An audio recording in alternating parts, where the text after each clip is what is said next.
Lenovo Vantage automatically downloads and installs the latest drivers and BIOS updates for your Think or Lenovo system. Lenovo Vantage is available for free from the Microsoft Store.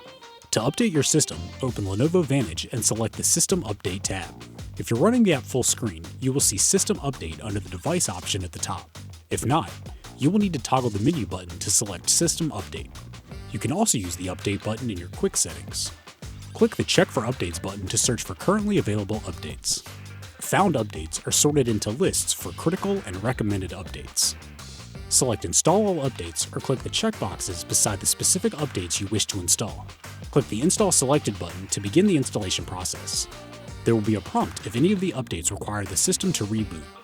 Further down the System Update window, the Installation History section lists previously installed updates and when they were installed.